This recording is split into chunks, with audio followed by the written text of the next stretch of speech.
सभी श्रोताओं को मेरा प्रेम भरा नमस्कार। सभी को ओम साई राम।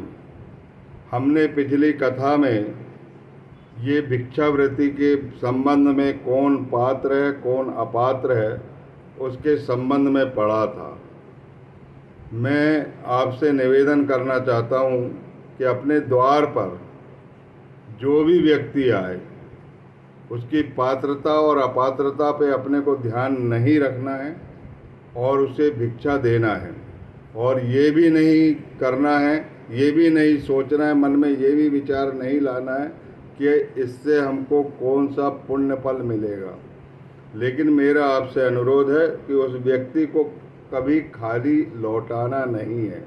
पता नहीं किस रूप में भगवान आपके घर पर आ जाए और भगवान के स्वरूप ही मानना है, क्योंकि सबके हृदय में परमात्मा विराज रहा है। परमात्मा सभी आकारों में, जीवों के आकारों में डोल रहा है और वो किसी न किसी रूप में आपके पास आ सकता है। इसलिए भिक्षा के लिए आए हुए आदमी को कभी अपने द्वार से खाली नहीं भेजना है।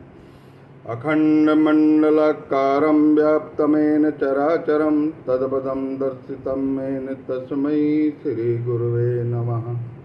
अज्ञानतिमिरान्धस्य ज्ञानाञ्जनशलाकया चक्षुरुन्मीलितं तस्मै श्रीगुरुवे नमः। हमको पूरे संसार में गुरु को ही देखना है, क्योंकि हमारा गुरु जो है वो सर्वव्यापक है और सभी के आकारों में वह डोल रहा है। भिक्षा के संबंध में मुझे याद आया कि अगर भिक्षा की बात तो अलग रही, जब भी अपने घर में भोजन बनता है तो बिना ईश्वर को नैवेद्य अर्पित किए बगैर भोजन नहीं करना चाहिए। और बाज़ार में भी जब भी हम जाते हैं, जो भी चीज़ खाते हैं पीते हैं, चाय भी पीते हैं, तब भी अपने सद्गुरु और ईश्वर का स्मरण करना नहीं भूलना चाहिए। मुझे एक समय की बात याद आ गई। मैं जब कॉलेज में फर्स्ट ईयर पढ़ रहा था और मेरा भाई जो है सहायक शिक्षक की बीटीआई में ट्रेनिंग ले रहा था। मैंने उससे बोला कि चलो फवारा चौक चलते हैं, घमंडी लस्सी पी के आते हैं। और हम दोनों भाई बड़े प्रेम पूर्वक आए और उस लस्सी की दुकान पर खड़े हो गए और वो मटकी में घुंघरू बंधी हुई थी, उसके जो घुमाने वाला है जिससे दही को बिलोता है, उस मथानी में घुंघरू बज रहे थे और बहुत लस्सी की दुकान पर भीड़ लगी हुई थी। एक लाचार भूखा बालक खड़ा हुआ था और वो सबको पीते देख रहा था। मैंने उसका परीक्षण कर लिया, मेरा ध्यान उसी पर लगा था। मैंने भी बोला, भाई 3 लस्सी बनाइए आप, 2 तो हम लोगों के लिए बनाइए और एक और अतिरिक्त बनाइए, हमारा मित्र आने वाला है। उनने 3 लस्सी बना के दिया। मैंने सबसे पहले उस बालक के पास ले जाके लस्सी दिया तो वह बालक चमक गया, भैया ये क्या कर रहे हो, हमारे पास कोई पैसा नहीं है, आप हमको नहीं पीना है लस्सी। मैंने कहा नहीं, लस्सी पीजिए, पैसा मैं पेड कर दूंगा, चिंता करने की कोई बात नहीं। ये मैं नहीं पिला रहा हूँ, मेरे सद्गुरु के हाथ है, मेरे ईश्वर की कृपा है जो तुमको लस्सी पीने को मिल रही है। बोले भैया मैं 3 बजे से खड़ा हूँ, 3 घंटे से देख रहा हूँ, मेरे जेब में पैसा नहीं है और आज मेरी प्रबल इच्छा थी कि मैं लस्सी पीऊँ, लेकिन कोई मुझे पिला नहीं रहा था। आपने मुझे कैसे पहचान लिया? भगवान आपको पुण्य फल देगा। मैंने कहा भगवान मुझे पुण्य फल नहीं चाहिए, मेरे सद्गुरु की प्रेरणा से मैं ये काम कर रहा हूँ और उन्हीं को ये पुण्य फल जाना चाहिए।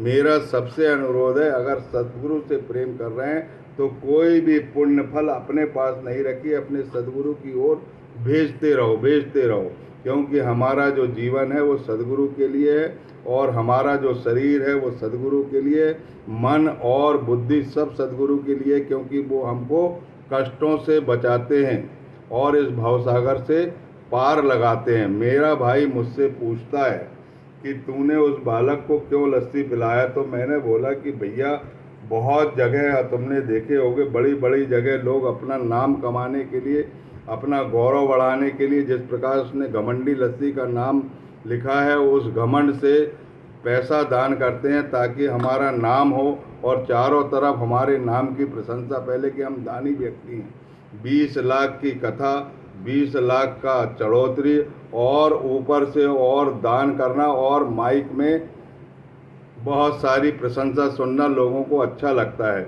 लेकिन इसमें प्रशंसा की आवश्यकता नहीं है। अपन ने श्री कृष्ण को नैवेद्य लगाया है। भगवान कहते हैं कि मेरी सर्वव्यापकता को पहचानो। वही मेरे सदगुरु कहते हैं कि मेरी सर्वव्यापकता की जो पूजा करता है उसे मैं विशेष रूप से सारे उसके काम करता हूँ, समस्त इच्छाएं उसकी पूर्ण करता हूँ और सारे कष्टों को अपने शरीर पर अंतरित करके उसको भवसागर पार लगाता हूँ। बोलिए सच्चिदानंद सद्गुरु साईनाथ महाराज की जय।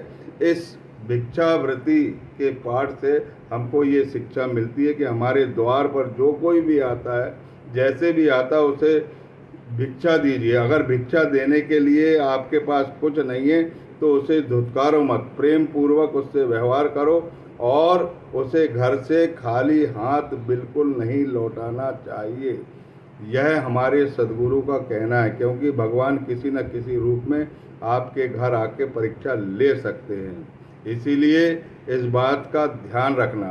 आप आरती में गाते हो कि तन मन धन सब कुछ तेरा तेरा, तुझको अर्पण क्या लागे मेरा। जब अर्पण करने का मौका आता है उस मौका से हमें कभी वंचित नहीं रहना चाहिए और इस काम को बहुत ही प्रेम पूर्वक, दया भाव, करुणा भाव, सारे भाव उदित करते हुए अपने मुक्त हाथों से परोपकार करना चाहिए। बोलिए सच्चिदानंद सद्गुरु साईनाथ महाराज की जय।